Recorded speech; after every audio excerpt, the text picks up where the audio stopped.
Hey guys, CryptoDad here again, and today I'm going to show you how to use 2 or more Ledger Nano S devices with Ledger Live software. So let's get going.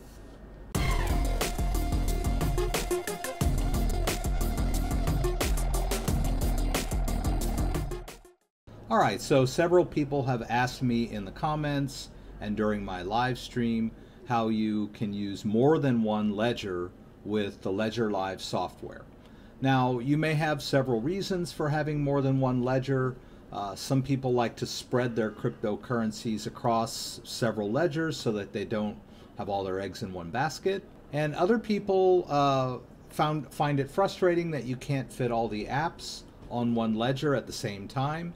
So instead of shuffling apps back and forth on and off a single ledger, they purchase a second ledger so that they can install all of the apps for all of the cryptocurrencies that they want to store on the ledger. So how do you manage multiple ledgers in Ledger Live? So let's take a look. Alright, so I've got Ledger Live installed here, and I have my trusty Ledger Nano S. And as you can see, I have several accounts. The manager is where you add and remove the apps for Ledger, right? And those are the apps that actually get installed on the device. So let's take a look at that. So I have several apps on this Ledger Nano S, and they correspond to the cryptocurrency accounts that I have in my account list. Okay, so I'm assuming that you guys have gotten this far. All right, so now what we want to do. All right, so now what we want to do is we want to add a second ledger, and we want to be able to store cryptocurrencies in the account list on the second ledger. So one of the things that we're going to need to do is create some sort of mnemonic device for ourselves so that we can keep straight which ledger is connected to which account. Now, we could just do it this way. I could just leave all of the accounts this way. And when I connect the second ledger and add other accounts, I can just designate those as Ledger 2 accounts to keep it straight. Now, in my case, I have a Ledger White, so I'm going to make the second accounts, I'm going to add the word white to the second accounts to keep them straight. And then you could, if you wanted to, just make the original accounts like this. I could, if you highlight the account and then go up here next to the send and receive buttons and hit this little wrench, you can edit the name. So we could call this Bitcoin Ledger Black.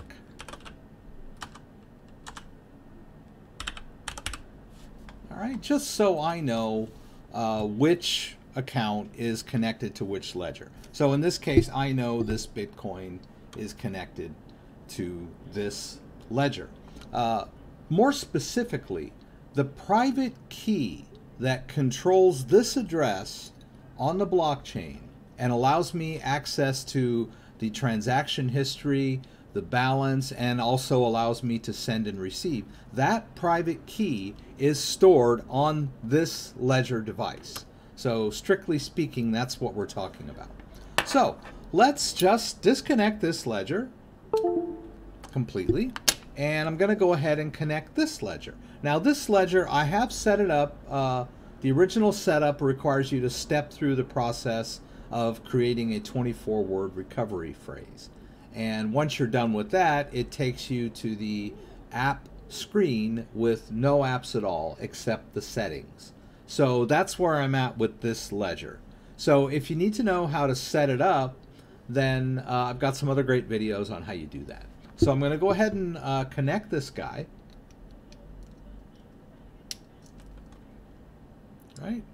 And there we go. It wants me to enter my PIN, which I will do now. All right, and once I've entered my PIN, you can see I'm kind of at the setup screen there where it's asking me to start installing my apps, right? And when I click both buttons, I'm going to go to the settings screen where I have no apps at all on this ledger. By the way, quick tip: if you're having trouble installing apps on your ledger, and you're adding maybe 1 or 2 or 3, and then all of a sudden it tells you that it's out of room, and you know that you've installed several apps on there, I guess what happens is I don't know if it's getting fragmented or what it's doing by the adding and removal of the apps. The fix for that is to remove every single app on your Ledger Nano device and then disconnect it and reconnect it. You won't have erased any of the private keys, but you will have sort of reset the apps. And then you can go through and add the apps one by one, and it appears to me that you get a lot more on there than what I was trying before. I remember I got into a situation where I was only able to fit like 3 apps on there, and it was really frustrating. I had to add and remove apps back and forth to access my different currencies. So just a tip: if you're having trouble fitting more than 3 apps on your Ledger Nano S because you've been shuffling apps, remove all of them and start over again, and you'll be able to fit a lot more. All right, so now that we've got the new one connected, let's go into the Ledger Nano manager, right? You have to confirm that on the device. So I'm going to do that. And what should we add? All right, why don't we start with the big boy? In fact, you have to. You have to add the Bitcoin app for just about all of the other apps to work. All right, and so now I'm at the Ledger Manager interface. I'm going to hit install. All right, and then the Bitcoin is installed on my device. I will go ahead and install Ethereum because I just happen to have some Ethereum laying around that I can throw on here as an example to you guys. All right, and so now you can see that I have Bitcoin and Ethereum installed on this device. All right, now we could add more if we wanted to. And like I said, some people are using each ledger with separate apps, right? So they might keep Bitcoin, Ethereum, and Litecoin on one ledger, and then they might keep Monero, Tron, and Stellar on the other ledger. However, it helps you to break this down. But you can keep the same cryptocurrency on the 2 different ledgers too. So as you noticed, I had Bitcoin. So the first thing I'm going to do is I'm going to add accounts, and I'm going to add Bitcoin to this ledger, right? So what I'm going to do is when I hit continue, it's going to scan this ledger for any Bitcoin private keys that are on here already. And keep in mind, you could also add a ledger that has already been set up in this scenario too. It's going to find whatever accounts and private keys are already stored on the ledger. In my case, I'm adding a brand new ledger to my existing ledger live.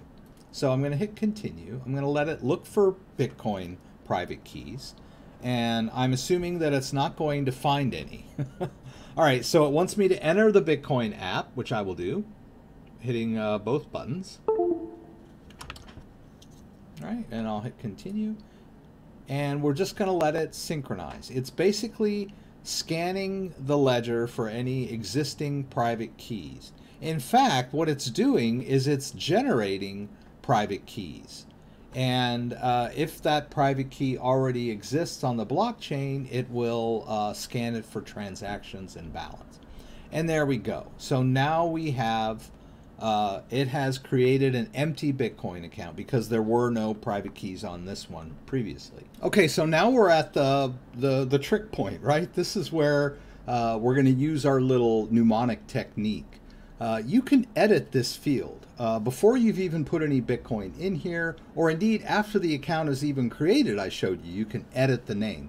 But during the add process, you can also edit the name. There's no reason for us to call this Bitcoin 1 if we don't want to. Right, so I'm going to call this one Bitcoin Ledger White. And that signifies to me that this is the account that's connected to this Ledger White. All right, so I'm going to tick it off. I'm going to hit Add Account, and boom. Now I have a new account that is connected to the Ledger White. All right, now we'll go ahead and add the Ethereum account as well for demo purposes. I'm going to do the same thing there. And now the ledger is telling me that I need to enable or enter the Ethereum app. So we're going to have to exit the Bitcoin app, right? And then we're going to go over here to the Ethereum app, hit both buttons, and then we can hit this, and it's going to do another synchronization, which basically it's generating a private key. It's going to generate a private key. It's going to check to see if that private key exists on the blockchain. If it does, then it's going to fill the account with the transaction history and balance. If it generates a brand new random private key that does not exist on the blockchain yet, then it's just going to create an empty account for you, right? And so now we're going to do the same thing. We're going to call this one Ethereum Ledger White. And we're going to tick it off, hit add account, and there we go. Now we can just get rid of this. Let's get off of Manager. Let's go over here to Ledger Bitcoin White. Now let's say that I want to move the Bitcoin that's in this Bitcoin Ledger Black account over to the Ledger Bitcoin White account. So how am I going to do that? Well, first of all, I'm going to need an address, right? So I'm going to hit Receive. All right, it wants me to get into the Bitcoin app, which I'm going to do. I'm going to exit the Ethereum app, and I'm going to go over here to the Bitcoin app. I'm going to hit both buttons. I'm going to enter in there. Right, now it wants me to verify. I'm going to hit Verify. It wants me to check to make sure that this scrolling address is the exact same address that's showing on my screen. It's a failsafe. That's a little hard for you guys to see. All right. So once we've done that, we're going to hit the little check button. All right. And now what we need to do is copy this address into our clipboard. All right. That is the receiving address. All right. So now let's go over to the Ledger Black, and we're going to do a send. All right. And I'm going to paste in that address, right? And I want to send the bulk of it. There is no max feature in this app. I wish there was, to just send all of it and calculate the necessary fee. But c'est la vie. We're just going to do the 0.006, right? The bulk of it. And we want to send it over to the Ledger Nano White account. And so I'm going to hit Continue. And lo and behold, oops, wrong device for Bitcoin Ledger Black. Really? See, it knows, right? So this is the wrong device. So I'm going to disconnect this guy.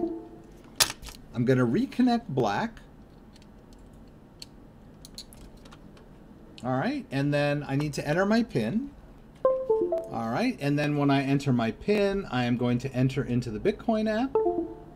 Right, and lo and behold, it recognizes that that account, the account that I'm trying to send Bitcoin out of, it needs to verify that I control that private key. And the way that it verifies it is for me to enter it, connect the device where the private key is stored. And then when I hit continue, it's going to want me to verify, or what we would call sign the transaction. As you can see, now it knows that that Bitcoin is on there. That private key exists on this device, but I still need to confirm with the button. So I'm going to hit that, and I'm going to confirm the transaction.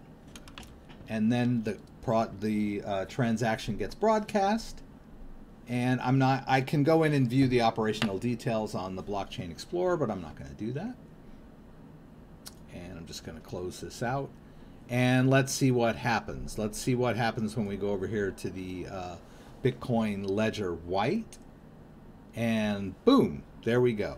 So we just transferred Bitcoin from the Black Ledger to the White Ledger. And we can view our balances in one interface, all right? But if we want to send Bitcoin out, we'll need to connect the specific device that is connected to the account that we're sending Bitcoin out from. And the same goes for the other cryptocurrencies as well. Now, let's say I want to put a little Ethereum in here. And so let's receive some Ethereum. That is the ledger white, all right? So I need to connect. Let's see what happens when we do it with the ledger black. All right? Let's exit out of the Bitcoin, and we'll go over to the Ethereum and see what's it say. Ah, there we go. Right? Once again, Ledger Live knows that this particular account was not created on this ledger, right? So it explains to me quite clearly in bold red letters that I have the wrong device connected. So I can just disconnect and reconnect. Not to break the damn thing. All right, and then it wants me to enter my PIN. All right, and then I will enter the Ethereum app on the Ledger Nano White. And it's happy and satisfied, right? And it's gonna generate an Ethereum address for me. And I can confirm it on the device. It shows the address scrolling by. That's our failsafe. I want to make sure that the address matches. All right, and then I'm going to confirm. Oops. Confirm that by hitting the button above the check mark. And then I can copy that address into my clipboard. So I'm going to take this address that's in my clipboard, and I'm going to email it to myself. All right, and then I'm going to check the email on my phone, and there's that address. So now I can copy that into my phone clipboard. All right, I'm going to copy that in there, and then I'm going to go over to an Ethereum-based wallet that I have, Trust Wallet. So I have some Ethereum stored in this wallet, the Trust Wallet. I'm going to send. I'm not going to send a lot. I'm going to paste in. See, I've got that paste command. I'm just going to tap that. Paste in that Ethereum address that I copied out of my Ledger Live. And I'm going to tell it to send 0.2. Ethereum, not much, just enough for demo purposes, right? Well, actually a single one, but okay. All right, so I'm gonna hit done. All right, and then this application sort of figures the amount of gas that I'm going to need for this transaction. I'm gonna hit next. All right. And here we go. Now I can adjust this, but I'm not going to. I'm just going to accept the defaults. I'm going to hit send. Right? And so I have a pending transaction going out on this wallet. Now I could have used any wallet. I could have used Ether Delta. I could have used my Ether Wallet website. There are many different ways that I could have sent this Ethereum from another location. I could have gone onto my Coinbase account, my Coinbase Pro account, one of my cryptocurrency exchanges, and use that receiving address from Live to send the Ethereum. But in this case, I just chose my phone. All right, so we're going to turn off screen sharing. We're going to go back to Ledger Live. And there we go. I just received that Ethereum on my Ethereum Ledger White. And so now I'm have some Ethereum stored on the Ledger Nano White. So we got some Bitcoin, we got some Ethereum, and then we can also access our other accounts, our other balances, right? Just keep in mind that whenever you try to send any cryptocurrency out, it's going to need to have the correct device connected. And it's sort of idiot proof. It sort of just lets you know right away, whether you're sending or receiving, that you've got the wrong device connected. In order to generate a receiving address, you'll need the correct ledger attached. And in order to send out cryptocurrency, you'll need to have the correct ledger attached. And if you don't have the right one attached, it will just let you know. So it's pretty good. Unfortunately, or fortunately for those of us, this portfolio is going to give us the balance of both ledgers, right? And there's really no way of keeping these separate other than just looking at the separate accounts like that. No, they've gone down to the bottom here for some reason. All right, must be they've become alphabetical, right? But I can look down here at these two accounts and say this, these contain the cryptocurrency that are on the Ledger White device.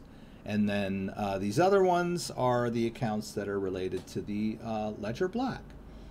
And then if you have more than two, then you'll probably want to put numbers on there. Ledger 1, Ledger 2, Ledger 3, and you'll want to physically label the different ledgers. But as you noticed, the Ledger Live is pretty idiot-proof. It'll tell you when you have the wrong one attached. So if you got 5 or 6, it'd behoove you to label them physically so that you won't have to keep trying different ones until you eventually find the right one. But the Ledger will know. So that's it, guys. If you have any questions about anything I did, please throw them up in the comments and I'll do my best to get them answered. I'd like to remind everyone that I have a live stream every Friday night, 6 p.m. Pacific Standard Time. Please join me for the live Q&A in LA and throw out any questions that you may have. I'll do my best to get them answered on the fly, or if you want, just join in for the conversation and relax. I look forward to seeing you there. If you like this video, give me a thumbs up. If you'd like to subscribe to my channel, I would appreciate it. When you subscribe, there's a little bell that you can click that will allow you to be alerted whenever I post new content. Once again, thanks for joining me and hope to see you again soon.